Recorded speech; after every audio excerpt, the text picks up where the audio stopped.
Assalamualaikum warahmatullahi wabarakatuh. Selamat pagi teman-teman. Bagaimana kabarnya hari ini? Alhamdulillah, semoga teman-teman selalu dalam keadaan sehat dan tetap semangat dalam belajar. Baik teman-teman, hari ini bersama saya Suci Jayanti, kita akan belajar modul 2 tentang menjadi konsumen yang cerdas. Adapun tujuan pembelajaran kita hari ini, yang pertama adalah menganalisis kegiatan ekonomi dan peran pelaku ekonomi berdasarkan teori. Yang kedua, mendeskripsikan permintaan dan penawaran, keseimbangan, struktur pasar, dan peran dari ilmu pengetahuan dan teknologi. Dan terakhir adalah menyajikan perubahan harga dan kuantitas suatu barang terhadap permintaan dan penawaran, keseimbangan, struktur pasar, dan peran efek. Apa itu ekonomi?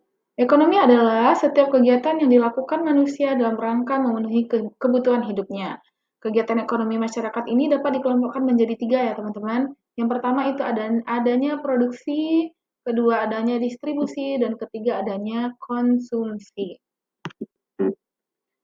Pertama produksi. Produksi ini adalah cara menghasilkan suatu produk atau barang, di mana kegiatan dari produksi ini nanti dapat menghasilkan barang mentah dan setengah jadi. Adapun hasil dari produksi ini adalah barang jadi dan barang setengah jadi. Kegiatan distribusi itu kegiatan ekonomi yang dilakukan dengan tujuan menyalurkan barang dari produsen ke konsumen atau pemakai. Di mana kegiatan distribusi ini bukan hanya berkaitan dengan membuat suatu barang, tapi berkaitan dengan perdagangan, pengangkutan, penyimpanan, dan seterusnya. Konsumsi. Konsumsi dapat kita artikan sebagai kegiatan menghabiskan, mengurangi nilai guna, atau manfaat suatu barang maupun jasa yang ditunjukkan langsung untuk memenuhi kebutuhan hidup. Di mana konsumsi ini terbagi menjadi 2. Yang pertama, barang yang dipakai sekali. Barang yang dipakai sekali ini misalnya adalah berupa makanan, minuman, yang habis ketika kita pakai sekali. Adapun barang yang dipakai berkali-kali, itu misalnya adalah baju, sepatu, dan lain sebagainya. Saat yang tepat untuk membeli atau menjual. Kapan saat yang tepat, teman-teman? Nah, saat yang tepat itu adalah ketika adanya permintaan dan penawaran.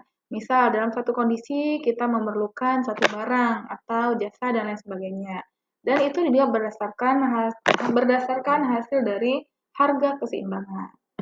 Dan teman-teman, terakhir kesimpulannya adalah bagaimana cara kita menjadi konsumen yang cerdas. Yang pertama adalah kita melakukan riset produk, kemudian kita memastikan kebutuhan terpenuhi sesuai anggaran, memeriksa label dan masa kadaluarsanya, membandingkan harga, membeli di tempat resmi, dan menggunakan transaksi yang aman, terutama secara daring. Selain itu, Anda perlu memahami hak dan kewajiban Anda sebagai konsumen. Nah, teman-teman, hal ini berkaitan dengan bagaimana cara kita menjadi konsumen yang cerdas itu adalah bagaimana cara kita meriset. Misalnya, kita pengen membeli satu barang. Kita harus ketahui dulu barang itu bentuknya seperti apa, harganya berapa, dan lain sebagainya. Dan kita juga membeli barang itu sesuai dengan kebutuhan yang kita perlukan. Baik teman-teman, itu saja pembelajaran kita hari ini. Mohon maaf apabila ada kesalahannya. Terima kasih atas waktunya. Saya akhiri. Assalamualaikum warahmatullahi wabarakatuh.